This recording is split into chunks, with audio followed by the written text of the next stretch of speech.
Hello students, today we will discuss to develop general ability or concept about teaching and instruction।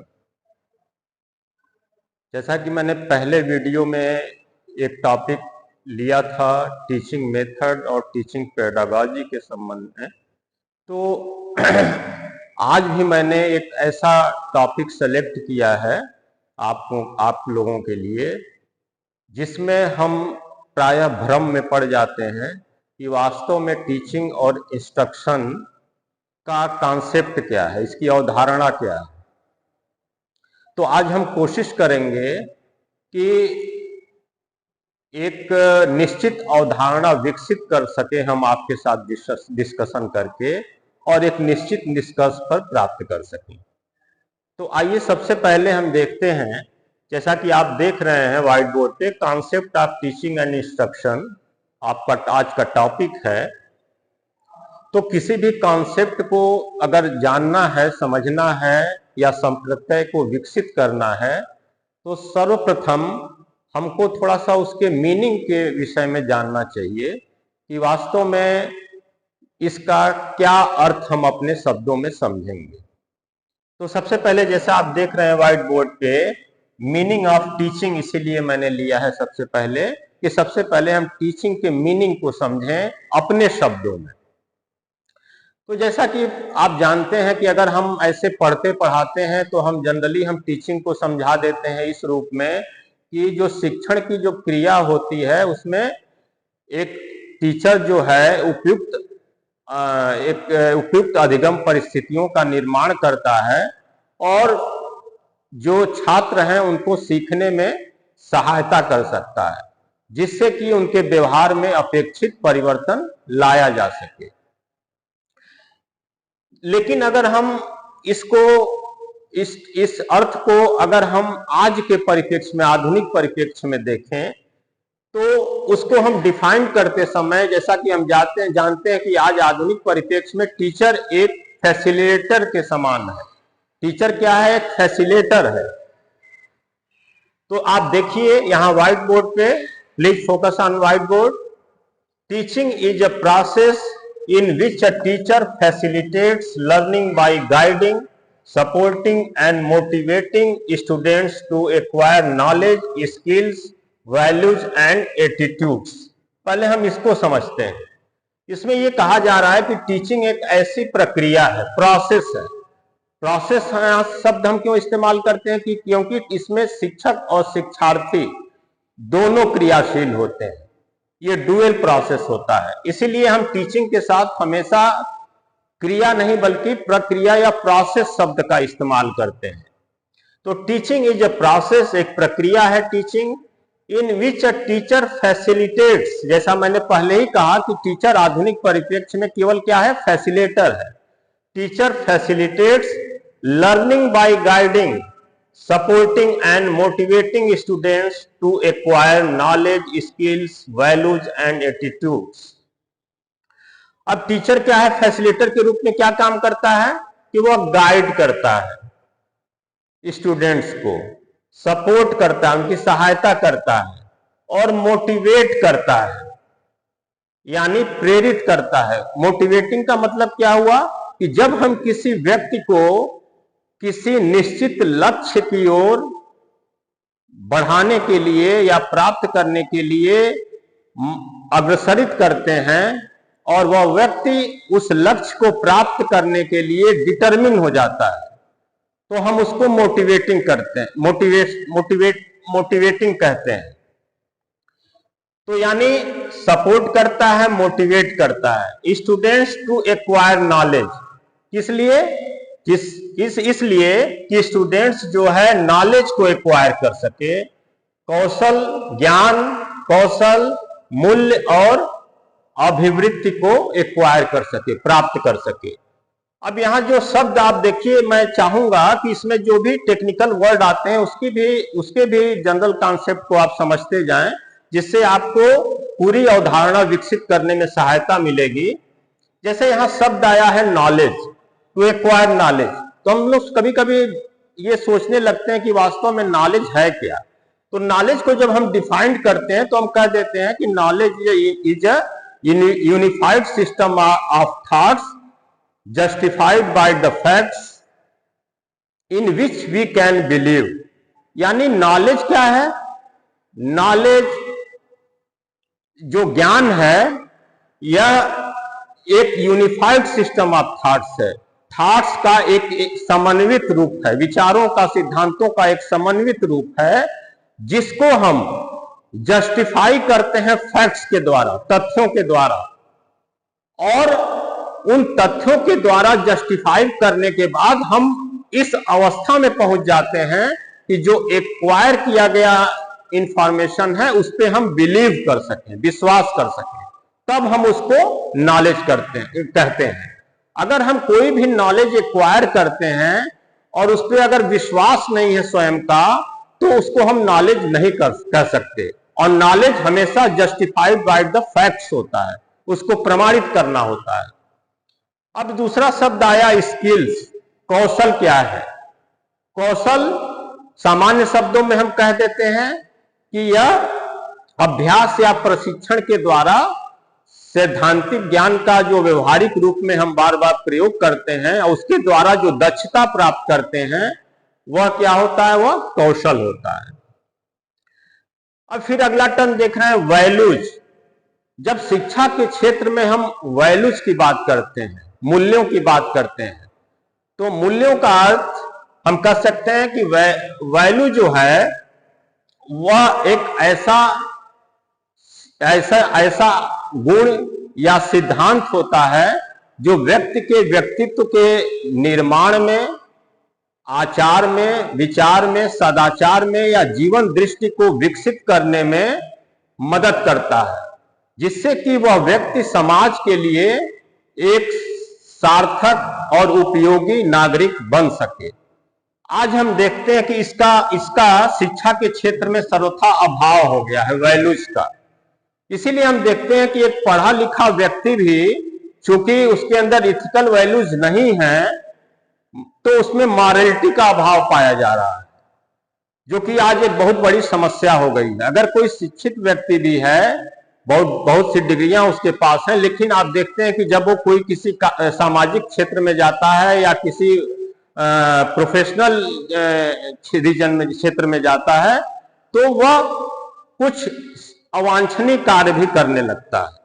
तो उसमें इसका सीधा सा अर्थ है कि ये जो वैल्यूज है उसका उसके अंदर अभाव पाया जाता है। इसीलिए हम कहते हैं कि टीचिंग में वैल्यूज को भी शामिल करना चाहिए। नॉलेज स्किल्स के साथ वैल्यूज भी महत्वपूर्ण है, एंड एटीट्यूड्स, और ये एटीट्यूड भी बहुत महत्वपूर्ण है। हालांकि यह है मनोवैज्ञानिक शब्द, मनोविज्ञान में सर्वथा इसका प्रयोग किया जाता है, लेकिन ये एक साइको सोशल कॉन्सेप्ट होता है एटीट्यूड, जिसमें व्यक्ति विभिन्न सामाजिक परिस्थितियों में जो व्यवहार करता है या जो उसके व्यवहार करने की जो प्रवृत्ति होती है वह उसका एटीट्यूड कहलाता है। आप देखते हैं अपने व्यवहारिक जीवन में भी कि अनेक व्यक्ति ऐसे होते हैं जो इंट्रोवर्ट होते हैं, कुछ एक्सट्रोवर्ट होते हैं या वाचाल होते हैं, कुछ शर्मीले होते हैं और कुछ अपनी बातों को कहीं भी कहने की क्षमता रखते हैं। उनके अंदर कोई हेजिटेशन नहीं होता है। यानी हम देखते हैं कि अनेक सामाजिक परिस्थितियों में जो उसका व्यवहार करने की जो प्रवृत्ति होती है वो अलग अलग व्यक्तियों की अलग अलग होती है, इसीलिए एटीट्यूड भी अलग अलग व्यक्तियों का अलग अलग हो जाता है। तो हम जब टीचिंग की बात करते हैं तो वैल्यूज एंड एटीट्यूड्स, यानी अगर हम समग्र रूप में यहां तक देखें तो टीचिंग जो है एक प्रक्रिया है जो जिसमें एक टीचर फैसिलिटेट करता है लर्निंग को, किसके द्वारा? बाय गाइडिंग, मार्गदर्शन के द्वारा, सहायता के द्वारा और अभिप्रेरणा के द्वारा। किस लिए करता है? जिससे कि स्टूडेंट जो हैं वो नॉलेज को एक्वायर कर सकें, स्किल को एक्वायर कर सकें, वैल्यूज को एक्वायर कर सकें और एटीट्यूड्स को एक्वायर कर सकें। हमें उम्मीद है कि ये जो टीचिंग की मीनिंग में जो ये 4 लाइनें ऊपर की हैं, इसका आप एक ब्रीफली जनरल स्टैंडिंग आपने बना लिया होगा। इट इज मोर, नेक्स्ट आप देखिए, it is more then delivering facts It involves creating an environment where learners actively engage, think critically and apply what they learn. यानी अब क्या कहा जा रहा है? It is more then delivering facts. सामान्यतः जो टीचर होता है वो समझता है कि जो भी फैक्ट्स या कंटेंट उसका होता है उसने क्लास में उसको डिलीवर कर दिया, ये टीचिंग हो गई। लेकिन टीचिंग इससे एक व्यापक अवधारणा है। It involves creating an environment. मैंने शुरू में ही कहा कि टीचिंग इन्वॉल्व करती है यानी एक ऐसा सिचुएशन, ऐसा इन्वायरमेंट डेवलप करने में वेयर लर्नर्स एक्टिवली एंगेज, जिसमें जो अधिगम करता है, जो लर्नर्स हैं, जो शिक्षार्थी हैं, वह सक्रिय सहभागिता करें। थिंक क्रिटिकली, ये बहुत महत्वपूर्ण शब्द है, थिंक क्रिटिकली, यानी आलोचनात्मक ढंग से चिंतन करने की, सोचने की उनके अंदर क्षमता विकसित हो। And apply what they learn, और उसको जो भी उन्होंने सीखा है उसका वो जीवन में उपयोग कर सके। तो हम देखते हैं कि अगर एक टीचर एक लर्निंग सिचुएशन क्रिएट कर देता है जिसमें लर्नर एक्टिवली एंगेज हो जाते हैं, लेकिन आज जो समस्या आ रही है वो थिंक क्रिटिकली और and apply what they learn, इस बिंदु पे आ रही है। थिंक क्रिटिकली का मतलब क्या होता है कि think critically means ability to think deeply,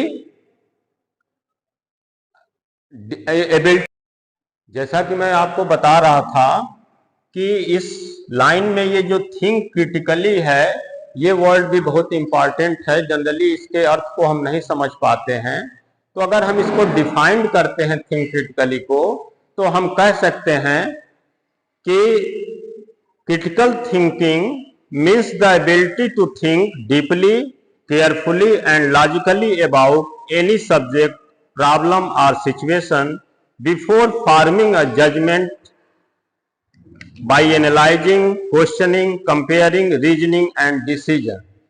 यानी जैसा आपने सुना, देखा कि जो थिंक क्रिटिकली है, इसमें सबसे पहले हम जब क्रिटिकली थिंकिंग करते हैं तो छात्रों में ये एबिलिटी डेवलप करते हैं कि वह किसी भी परिस्थिति, समस्या में या सिचुएशन में कैसे क्रिटिकली थिंक करें। तो इसके लिए सबसे पहले वो एनालाइज करता है। किसी भी कोई भी परिस्थिति होती है, कोई भी समस्या होता है तो इसको एनालाइज करता है। फिर स्वयं से ये प्रश्न पूछता है कि इस प्रॉब्लम के कितने एक्सपेक्ट हो सकते हैं। फिर उसके बाद कंपेयर करता है, जो एनालाइज करके वो प्राप्त करता है उसको कंपेयर करता है और देखता है कि इसमें सर्वाधिक बेस्ट रिजल्ट किससे हमको मिलेगा। और फिर उसके बाद वह डिसीजन मेकिंग करता है या जजमेंट करता है। यानी किसी छात्र के में जजमेंट करने की योग्यता या डिसीजन मेकिंग पावर विकसित करने के लिए भी हम टीचिंग के द्वारा उसका टीचिंग का उपयोग करते हैं। And apply what they learn. अब आप जैसा कि आप जानते हैं कि आप जीवन में जो कुछ भी सीखते हैं, चाहे वो औपचारिक शिक्षा के द्वारा या अनौपचारिक शिक्षा के द्वारा या निरौपचारिक शिक्षा के द्वारा, अगर वह अपने लाइफ में प्रयोग न करें तो सीखने का कोई अर्थ नहीं होता है। तो इस चीज को जो मीनिंग ऑफ टीचिंग है, अब इसको ऑन द होल हम देखते हैं कि teaching is a process in which a teacher facilitates learning by guiding, supporting and motivating students to acquire knowledge, skills, values and attitudes. It is more than delivering facts. It involves creating an environment where learners actively engage, think critically and apply what they learn। अब इसको अगर हम example के द्वारा देखें तो जैसे एक टीचर साइंस में जो फोटोसिंथेसिस है या प्रकाश संश्लेषण की क्रिया है, उसको डायग्राम के द्वारा या एक्सपेरिमेंट के द्वारा या जो उसके जीवन के क्षेत्र से संबंधित उदाहरण है उसके द्वारा अगर बताता है, समझाता है या इस तरह का इन्वायरमेंट फैसिलिटेट करता है स्टूडेंट्स के या लर्नर के समक्ष, तो वह टीचिंग होगा। अब आप देखते हैं कि ये तो हमारी एक तरह से भूमिका रही, व्हाट इज टीचिंग। अब हम आते हैं अपने मूल बिंदु पे, कॉन्सेप्ट ऑफ टीचिंग। आप जानते हैं कि जब भी हम मीनिंग को या अर्थ को या परिभाषा को समझ लेते हैं तो हमारे दिमाग में, हमारे मन मस्तिष्क में उस विषय क्षेत्र का नेचर डेवलप हो जाता है, उसकी प्रकृति को हम जान लेते हैं। यानी परिभाषाओं और अर्थ के द्वारा हम किसी भी विषय की प्रकृति को समझते हैं, और प्रकृति को जब हम समझ लेते हैं तो हमारे दिमाग में कुछ निश्चित कॉन्सेप्ट विकसित होने शुरू हो जाते हैं, जिसको हम संप्रत्यय या अवधारणा कहते हैं। तो कॉन्सेप्ट ऑफ टीचिंग, आप देखिए जो फर्स्ट है, teaching is a broad and holistic concept. Teaching क्या है? एक व्यापक अवधारणा है, ब्रॉड, व्यापक एवं समग्र अवधारणा।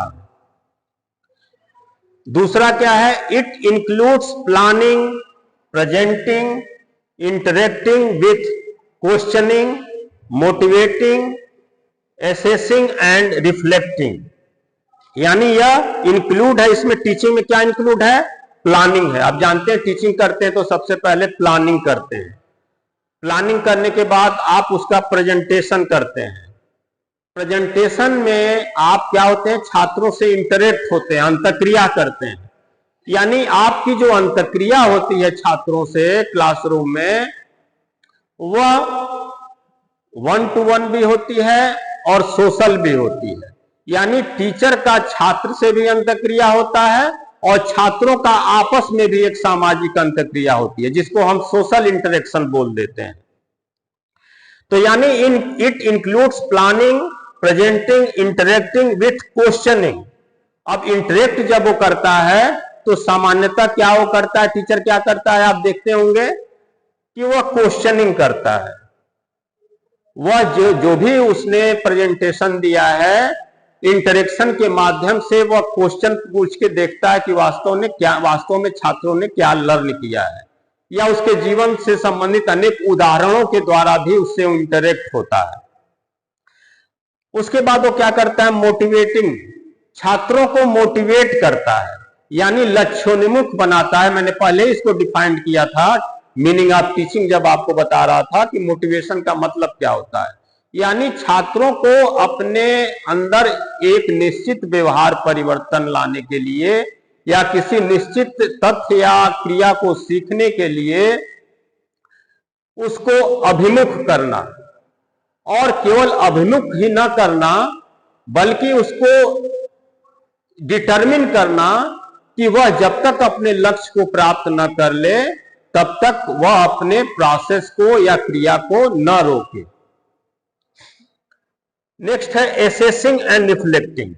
आप देखते हैं एसेसिंग आकलन और रिफ्लेक्टिंग परावर्तन, जिसको साइंस की भाषा में हम कहते हैं। आप जानते हैं जब टीचर टीचिंग करता है या शिक्षण की जो क्रिया होती है उसमें यह जरूरी होता है, जिसको हम इवेल्युएटिंग भी कह देते हैं। शिक्षक के लिए जरूरी होता है कि वह मूल्यांकन करे, एसेस करे, आकलन करे और देखे कि वास्तव में छात्रों ने कितना लर्न किया है, कितना सीखा है और क्या सीखा है। तो इसके लिए वह असेसमेंट करता है और फिर उसको रिफ्लेक्ट करता है, यानी छात्रों के बीच वह परावर्तित करता है अपने भावनाओं को, और अपने गेस्चर के द्वारा या वर्ड्स के द्वारा या वर्बल लैंग्वेज के द्वारा कि आपने कितना सीख लिया है, उससे हम संतुष्ट हैं या नहीं। नेक्स्ट पॉइंट है it focuses on the overall development of the learner. मतलब ये फोकस करता है किस पे? Overall development of the learners, मतलब अधिगमकर्ता के सर्वांगीण विकास पे फोकस करता है। अब ओवरऑल डेवलपमेंट ऑफ लर्नर्स का मतलब संक्षिप्त में हम क्या कह सकते हैं? उसके अंदर कॉग्निटिव डेवलपमेंट करता है, emotional development, social and skill based growth develop हो सके, इसके लिए वह प्रयास करता है। कॉग्निटिव जैसा आप जानते हैं संज्ञानात्मक होता है, इमोशनल भावात्मक होता है, सोशल सामाजिक होता है, और कौशल आधारित वृद्धि। आज इस पे काफी जोर दिया जा रहा है हमारे टीचिंग में, नई शिक्षा नीति में भी, स्किल बेस्ड ग्रोथ पे बहुत जोर दिया जा रहा है, फोकस किया जा रहा है। क्योंकि जनरली ये देखने में क्या आ रहा है कि हमारे देश में अनेक महाविद्यालयों विश्वविद्यालयों से छात्र तो डिग्री प्राप्त करके निकल रहे हैं, लेकिन उनके पास कोई वोकेशनल स्किल नहीं है, जिसके कारण वह एम्प्लॉयमेंट ओरिएंटेड नहीं हो पा रहे हैं। नेक्स्ट पॉइंट आप देखिए, teaching is a learner centred, interactive and developmental. ये इसी से इंटर रिलेटेड है पिछले पॉइंट से। टीचिंग क्या है? Teaching is a learner centred. Teaching होता है लर्नर सेंटर्ड होता है। आप देखते हैं कि आधुनिक परिप्रेक्ष्य में या हमारे डेमोक्रेटिक टीचिंग सिस्टम में छात्र को ही केंद्र में मानकर टीचिंग की प्रक्रिया संपन्न की जाती है।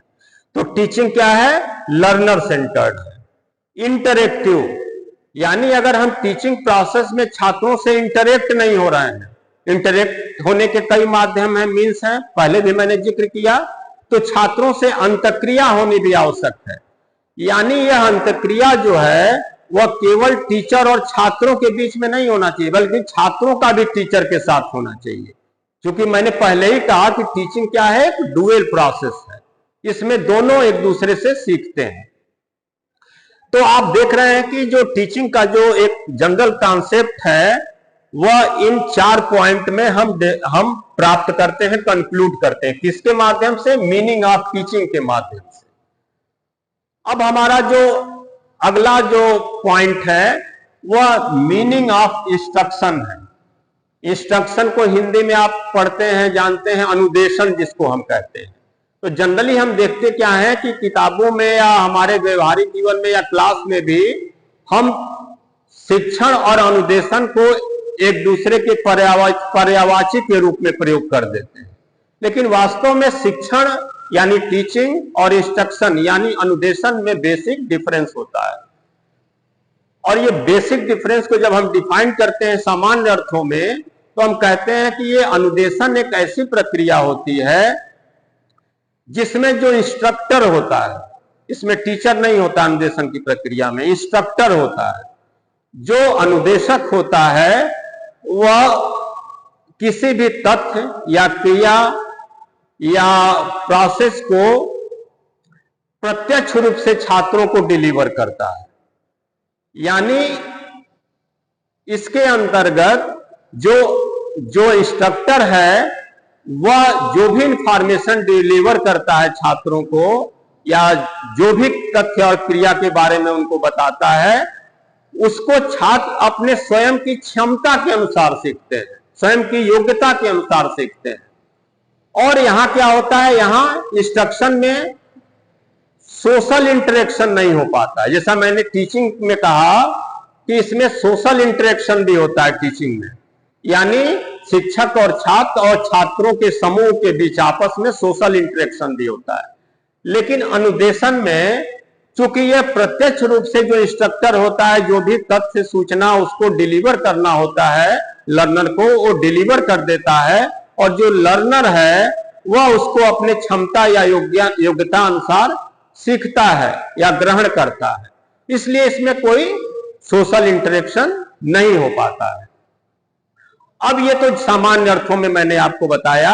अब थोड़ा सा आते हैं इसको आधुनिक परिप्रेक्ष्य में कैसे हम देखेंगे अनुदेशन या इंस्ट्रक्शन को। तो इसमें आप देखिए मीनिंग ऑफ इंस्ट्रक्शन। मैंने पहले ही बताया कि कॉन्सेप्ट डेवलप करने के लिए पहले मीनिंग का जानना जरूरी होता है, उसके आशय को जानना जरूरी होता है। तो इसमें आप देखिए व्हाइट बोर्ड पे कि instruction is a more specific term referring to the organised delivery of information, directions or demonstration to learners, to imparting specific knowledge, specific explaining procedures or giving step by step guidance to achieve specific learning goals। अब आप इसमें एक चीज देखते होंगे कि एक word का फ्रीक्वेंटली प्रयोग किया जा रहा है स्पेसिफिक का, यहां भी स्पेसिफिक, यहां भी स्पेसिफिक और यहां भी स्पेसिफिक। ये स्पेसिफिक वर्ड मैं क्यों इसको प्रयोग कर रहा हूं, इस पर भी समझने की जरूरत है, ध्यान केंद्रित करने की जरूरत है। टीचिंग जो होती है वो किसी स्पेसिफिक बेस्ड स्किल या नॉलेज को एक्वायर करने के लिए नहीं होती है, उसका एक ब्रॉडर कॉन्सेप्ट होता है, ब्रॉडर अवधारणा होती है। लेकिन जो इंस्ट्रक्शन होता है, इसमें स्पेसिफिक नॉलेज, किसी विशिष्ट ज्ञान को हम प्राप्त करते हैं जो डिफाइंड होता है। स्पेसिफिक एक्सप्लेनिंग, इसके अंतर्गत पहले से ही स्पेसिफिक या विशिष्ट तरीके से हम उसकी व्याख्या करते हैं। प्रोसीजर्स, प्रक्रिया का, or giving step by step guidance, या हम चरणबद्ध तरीके से उसको मार्ग निर्देशित करते हैं। किस चीज के लिए? To achieve specific learning goals. किसके लिए? To achieve specific learning goals, यानी एक विशिष्ट अधिगम लक्ष्य को प्राप्त करने के लिए हम स्टेप बाय स्टेप चरणबद्ध ढंग से इस प्रोसेस को संपन्न करते हैं। किस प्रोसेस को? अनुदेशन को। अब ऑन द होल आप देखिए, इंस्ट्रक्शन क्या है? Instruction is more specific term referring to the organized delivery of information, direction or demonstration to learners। यानी ये टीचिंग की अपेक्षा एक ज्यादा नैरोअर कॉन्सेप्ट है, स्पेसिफिक टर्म इसमें यूज किया जाता है। और इसकी जो डिलीवरी होती है, जैसे टीचिंग में जो प्रेजेंटेशन होता है और इसमें जो डिलीवरी होती है वो ऑर्गेनाइज होती है। किसकी? इंफॉर्मेशन की, सूचनाओं की। डायरेक्शन और डेमोन्स्ट्रेशन टू लर्नर्स, और छात्रों को निश्चित दिशा निर्देशन प्रदान किया जाता है। किस लिए? टू इम्पार्टिंग स्पेसिफिक नॉलेज, विशिष्ट ज्ञान को प्राप्त करने के लिए। Specific explaining procedures, specific explaining procedures, या किसी विशिष्ट व्याख्यात्मक प्रक्रिया के लिए, या step by step guidance to achieve specific learning goals, या चरणबद्ध तरीके से किसी निश्चित अधिगम लक्ष्य को प्राप्त करने के लिए प्रक्रिया का संचालन किया जाता है। किस प्रक्रिया का? अनुदेशन की प्रक्रिया का। अब इसमें एक एग्जाम्पल भी हम देख लेते हैं। बिना एग्जाम्पल के आप जानते हैं टीचिंग या कोई भी इंस्ट्रक्शन एफिशिएंट नहीं हो पाता है। तो जैसे आप देखते हैं, इंस्ट्रक्शन की मैं बात कर रहा हूं कि आपको अगर कोई इंस्ट्रक्टर है, कंप्यूटर इंस्ट्रक्टर मान लीजिए है, आपको वह पावर पॉइंट प्रेजेंटेशन पीपीटी बनाने के लिए आपको सिखाता है। तो आप देखिए कि सबसे पहले वह बताता है कि कैसे आप अपने कंटेंट को ऑर्गेनाइज करेंगे। यहां मैं स्टेप बाय स्टेप जो यहां मैंने लिखा है इसको डिफाइन कर रहा हूं। कैसे आप अपने कंटेंट को ऑर्गेनाइज करेंगे, फिर आप कैसे स्लाइड बनाएंगे, स्लाइड में कैसे उसमें एनिमेशन या अन्य किसी डायग्राम को आप इंक्लूड करेंगे सॉफ्टवेयर के माध्यम से, और उसको कैसे डिलीवर करेंगे जिससे कि छात्र उसको सुगमता पूर्वक सीख सकें या जान सकें। तो ये जो कंप्यूटर इंस्ट्रक्टर जो है पीपीटी बनाने के लिए जो स्टेप बाय स्टेप आपको सिखाता है प्रोसेस को, ये उदाहरण किसका है? ये अनुदेशन का या इंस्ट्रक्शन का उदाहरण है।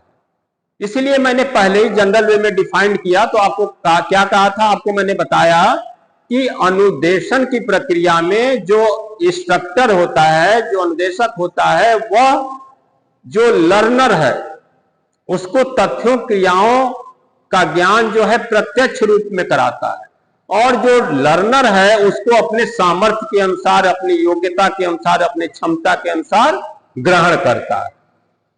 तो इंस्ट्रक्शन या अनुदेशन को हम इस रूप में डिफाइन कर सकते हैं अपने शब्दों में या अपने सामान्य व्यवहारिक जीवन में। अब मैंने पहले ही कहा कि जब मीनिंग ऑफ इंस्ट्रक्शन की बात कर लेते हैं या मीनिंग की बात कर लेते हैं तो हमारे मन मस्तिष्क में उसका नेचर डेवलप हो जाता है, उस विषय की प्रकृति डेवलप हो जाती है, और उसके बाद हमारे मन मस्तिष्क में कॉन्सेप्ट ऑफ इंस्ट्रक्शन या कोई भी कॉन्सेप्ट हो उसका एक फ्रेमवर्क विकसित होता है। तो आप देखिए इस मीनिंग के आधार पे जो पहला पॉइंट है, हमने क्या कंक्लूड किया कि instruction is a narrower concept with in teaching. मैंने पहले ही कहा पहली लाइन ही आपको डायरेक्ट कर बताती है कि इंस्ट्रक्शन क्या है, एक नैरोअर कॉन्सेप्ट है टीचिंग की अपेक्षा, एक संकीर्ण अवधारणा है शिक्षण की अपेक्षा या शिक्षण के सापेक्ष। दूसरा पॉइंट क्या है, it emphasizes method and techniques use to deliver subject matter effectively. यह emphasize करता है, किस बात पे बल देता है अनुदेशन, मेथड एंड टेक्निक यानी विधि और प्रविधि पे ध्यान केंद्रित, तकनीक पे ध्यान केंद्रित करता है।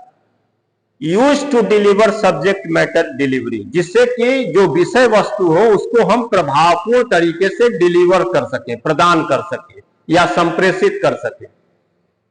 तो यानी it emphasizes method and techniques use to deliver subject matter effectively.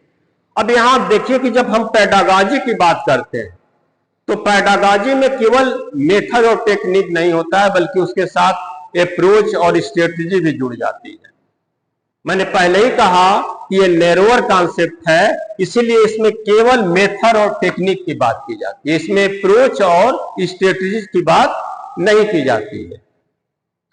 Third point आप देखिए, कंक्लूड करिए मीनिंग से, ये तीसरा है, it is more teacher directed, structured and goal oriented. Teaching में मैंने क्या देखा, आप लोगों ने क्या देखा कि जो टीचिंग है वो स्टूडेंट सेंटर्ड है या स्टूडेंट डायरेक्टेड है, लेकिन इंस्ट्रक्शन या अनुदेशन क्या है, वो टीचर डायरेक्टेड है। इसमें टीचर को मुख्य केंद्र बिंदु में रखा जाता है या इंस्ट्रक्टर को मेन केंद्र बिंदु में रखा जाता है।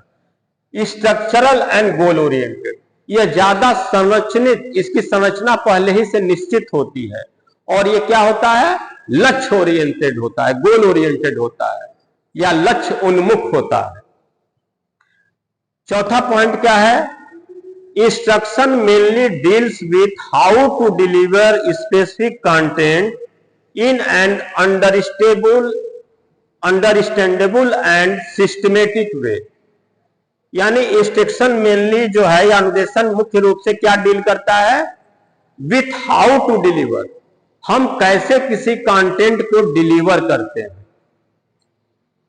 स्पेसिफिक कंटेंट, किसी विशिष्ट विषय वस्तु को, मैंने पहले ही कहा कि हमेशा अनुदेशन में स्पेसिफिक शब्द का प्रयोग आएगा, क्योंकि ये नैरोअर कॉन्सेप्ट है टीचिंग की अपेक्षा। इसीलिए यहां how to deliver specific content का यूज किया गया है in an understandable and systematic way, जिससे कि हम अधिगमकर्ता के लिए उसको बोधगम्य और सिस्टमेटिक बना सके, एक प्रणालीबद्ध कर सके अधिगमकर्ता के लिए, जिससे कि वो कंटेंट को जो इंस्ट्रक्टर डिलीवर करता है उसको आसानी से एक्सेप्ट कर सके या आत्मसात कर सके। अब जब हम बात कर लेते हैं मीनिंग ऑफ टीचिंग, इसके आधार पे हमने बात किया कॉन्सेप्ट ऑफ टीचिंग, फिर उसके बाद हमने देखा मीनिंग ऑफ इंस्ट्रक्शन या अनुदेशन, और फिर हमने बात की कॉन्सेप्ट ऑफ इंस्ट्रक्शन की। अब एक अगर हम कंक्लूजन डेवलप करना चाहें ऑन द होल, तो इसको हम की डिफरेंसेस के माध्यम से हम एक पॉइंटेड ढंग से कंक्लूजन डेवलप कर सकते हैं। आप यहां फोकस करिए व्हाइट बोर्ड पे, ये टीचिंग है। टीचिंग को मैंने लिखा, ये क्या है, ब्रॉड प्रोसेस है। टीचिंग क्या होती है, मैंने पहले ही कहा कि ये प्रक्रिया होती है, प्रोसेस होती है। ये क्या है, व्यापक प्रक्रिया है। क्यों व्यापक प्रक्रिया है, क्योंकि ये होलिस्टिक होती है, समग्र होती है, सतत होती है, कंटिन्यूअस, ऑल राउंड डेवलपमेंट, सर्वांगीण विकास का भाव निहित होता है। ऑफ लर्नर और overall development of a person, किसी अधिगमकर्ता के लिए या किसी व्यक्ति के सर्वांगीण विकास के लिए। यानी टीचिंग जो है एक ब्रॉड प्रोसेस है, यह व्यापक, सतत, सर्वांगीण अवधारणा को लेती है लर्नर के परिप्रेक्ष्य में, और एक पर्सन के परिप्रेक्ष्य में यह ओवरऑल डेवलपमेंट है, यानी उसके संपूर्ण व्यक्तित्व का विकास है। क्या है, टीचिंग।